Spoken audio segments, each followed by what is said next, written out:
Hey, what's up everybody? It's Brandon back with Campbell Fitness, and today what we're going to talk about is setting up a bulking diet and determining our macros. So, first things first, where do we start?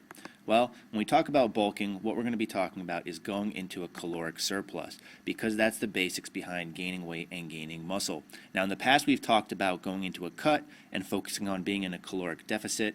Well, obviously for bulking, since we're trying to add weight on, we will be talking about a caloric surplus here. Now, one of the things we'll be talking about is how much of a surplus you're going to want to go in. Depending on who you talk to, depending on the kind of bulk that you want to get into, that's all going to come into play going forward. We're also going to talk about minimizing fat gain. A lot of people hear the word bulk and they associate that with adding big, blocky, both muscle and fat, and that's not necessarily the case. When we talk about a bulk here, we're going to be talking about focusing on lean muscle gains. As part of this too, we want to maximize, as I mentioned, muscle gain as well as strength. And finally, we want to make sure that we don't overcomplicate things, because all too often this is the case and we get frustrated when we don't see the progress that we want, or maybe we see too much progress in some case, which is something that we'll talk about in this video as well. So, as we look into this and into bulking, we need to really think about what our goals are. All too often, people just assume that in order to go on a bulk, they can just eat whatever they want and as much as they want. And what ends up happening is, yes, they do bulk, but they end up putting on a majority of fat weight, which is something that we're going to want to try to minimize in this case. So, instead, what we want to do is plan accordingly, set up a proper diet with nutrition in mind, which will be constantly adjusted as we move forward, so that way that we're minimizing fat gains while maximizing our muscle and strength gains in this bulk. So, what do we do now that we have a good, clear idea of what we want to accomplish? The first thing that we need to do is establish a maintenance level of calories. Now, what maintenance calories are the amount of calories that you need to take in on a daily basis to remain the same that you are now. So when we went on a cut earlier, we talked about going into a deficit, which means your body doesn't have enough calories available to maintain its current size, weight, shape, etc., and thus will shed fat in order to adjust to the new amount of energy provided. Now on a bulk, what we're going to do obviously is go into a surplus. However, establishing maintenance is key in this factor, because what it allows us to do is go into a slight surplus to, again, avoid fat gain. Now, macros will still be very important in this process going forward, but however, the first thing that we want to do is establish the caloric needs that we're going to have. We'll also talk about macro percentages. A lot of times when people go on certain diets, whether it be cuts or bulks, they focus on certain numbers. While that might be useful in the beginning, as your weight changes and as your goals change, you're going to want to scale these percentages to not so concrete numbers. So, first things first, let's find maintenance. Alright, so here we have the same site that we used in our cutting diet video. I'm going to go ahead and enter my numbers currently. So I'm 31. My current weight is 215 pounds. Again, right now I am on a cut, but I'm showing you the bulking diet way. I am 6'4". Now, last time when I did this, I put my exercise level at little or no exercise for a desk job, just because I wanted to get a certain calorie range for examples going forward. My activity level itself is more towards 5 times per week. A lot of you got confused with this and were setting your own activity level as low as I had it before. Please don't do that. Please adjust this accordingly to yourself.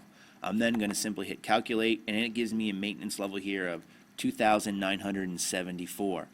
I'm going to round that up to 2,975. So now that I know my maintenance level of calories, let's get back to the presentation. Alright, so now that we know what our maintenance level of calories are, where do we go from here? Well, first things first, we need to figure out how much of a surplus we want to place ourselves in. Now, my suggested range for surplus is 1 from anywhere up to 500 calories over what our maintenance is. Now, obviously with this, some things you need to take into consideration. The smaller amount of surplus that you go into, the slower it's going to be to actually add weight and size in this. Not to mention, the higher you go in the surplus, the more chances are you're going to be adding fat as well. So ideally, what I would suggest is starting somewhere between 200 to 300 calories over your maintenance to begin your bulk. Now, obviously, as you go on with this process, you're going to want to adjust, and that's something that we'll talk about later. So the amount of the surplus we go on matters a lot in the fact of how we want to classify our bulk as far as how much actual fat we're gaining with this. So this brings up the topic of a clean versus a dirty bulk. Now, most people view dirty bulks in regards to food. If you're adding a caloric surplus and just eating junk food, people look at that as a dirty bulk, as a clean bulk would be more traditional foods like chicken, rice, etc. Now the problem with this is you shouldn't really look at the necessarily foods you intake, however the actual caloric intake instead. So how I view a clean versus a dirty bulk is this. A clean bulk is a clean, controlled bulk where you're looking at exactly how many calories you need and slightly going over that amount to minimize fat gain. I look at a dirty bulk as something where you're not really counting calories per se, but you're just eating as much food as possible, and what happens a lot of times is you end up putting on excess fat because of this. Now, the greater the surplus, the greater amount of fat likely to be added, as I just mentioned, which brings up another question is, can I gain muscle without adding fat? And the answer is it's not realistic to bulk this way. The general way your body works is when you're in a deficit, you cut fat. When you're in a surplus, you gain fat. Now, true, you will be gaining muscle as well, but you will also gain some fat. There's no real way to avoid it because it is easier to gain muscle in a surplus. And again, the goal of our bulk should be to gain muscle. Now, in some few instances, it is possible to accomplish adding muscle without adding fat, but I don't want to get into it because, again, it's not a realistic way for you to think. It's very time consuming. Your gains can be very slow. You need a specific diet placed in plan that's going to be very time consuming to do and maintain with meal timing, carb timing, all this stuff. It's not something that I would really recommend to anyone because the gains are very hard to see and again, not realistic for most people. However, if you do a bulk accordingly, you should be able to minimize fat gain as we've already mentioned. What we're going to do is, look, let's focus on a bulk, all right? You're going to bulk, you're going to take in more calories. Now, what about our all-important macros? And the general rule of thumb for a lot of these is pretty simple. And in fact, it's really similar to the cutting macros we talked about earlier. So first things first, the goal here should be for protein, 1 gram per pound of body weight. Now, you can increase and go over this amount if you want to. However, it's not going to really be too beneficial for you. All that excess protein you're taking in will likely just be converted to energy and used by your body. As far as fat goes, in the cutting video, we talked about 1/4 gram per pound of body weight. In this case, I'm going to suggest you up it to 1/2 gram.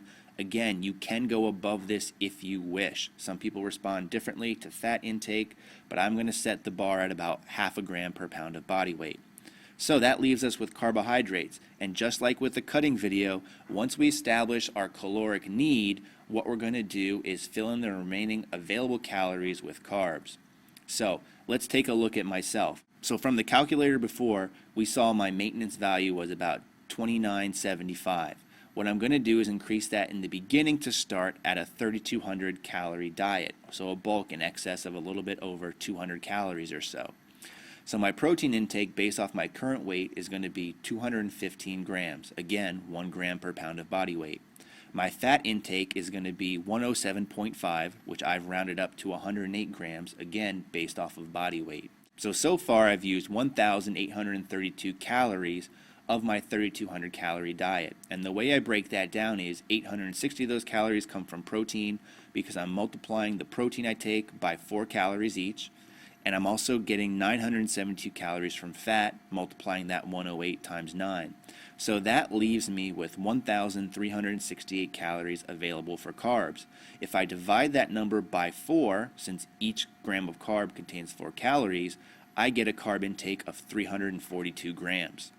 So let's take a look at our diet breakdown. I'm on a 3,200 calorie bulking diet. I'm taking in 215 grams of protein, 108 grams of fat, 342 grams of carbohydrates, and as far as the percentages go, it breaks down to 43% carbs, 27% protein, and 30% fat. Now, a big question that comes up a lot of times on these diets are, when do I adjust my numbers? The first thing I'm going to tell you is if you're not gaining weight initially, you're going to want to increase the calories. All too often, people don't understand what their maintenance level of calories are. Now, true, we did use a calculator to help us establish this, but I'll tell you is those things are not 100% accurate.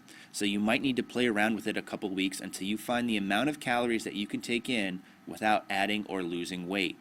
So if you use the calorie calculator that I showed you to establish maintenance, and you're taking in your maintenance level of calories as listed for a week or two, and you are either gaining or losing weight, it's a pretty clear indication that in fact is not your maintenance level of calories, so you're going to need to adjust. The next time that you're going to want to change some of these things is if you're gaining too much weight. So again, the goal of this bulk is to put on lean muscle and not just a ton of fat. So if you find that you're gaining probably 2 or 3 or 4 pounds or more a week, it's a good indication that you need to scale back the calories a bit. Another time when you're going to want to readjust your numbers is if your gains have hit a plateau. So as a bulk, just like when you're in a cut, when you establish a new calorie base, your body is going to change in order to meet those new intake levels. So eventually on my 3,200 calorie diet, my gains as far as weight goes will level off. It's at this time I'm going to want to redo all my numbers and readjust my bulk. So in summary, you're still going to want to start with maintenance. We want to find out the caloric intake that's going to leave our body weight the same. So we're still going to want to start with our maintenance level of calories. From here, we're going to want to establish how much we want to go into a bulk. Again, my suggestion would be somewhere around 200, 300 calories in the beginning, and you can scale up as necessary. You also want to base your essential macros, being your proteins and fats, off of your body weight when you do this. After doing that, you can then fill in the rest of the available calories that you have in your bulk with carbohydrates. Key thing here to take away is we need to make sure that we're in a surplus. If you're not in a surplus, you could be training really hard and all this, but you're not going to see the gains that you want unless you're in that surplus. We're also going to want to make sure we don't go overboard with our bulk. Again, the key here is to gain lean muscle, not just to gain fat and get big and bloated. So, that being the case, you want to be specific and you want to make sure that you're doing the right thing, taking the right steps going forward, and hopefully this video will help point you in the right direction. As always, everybody, thanks so much for watching. Stay big.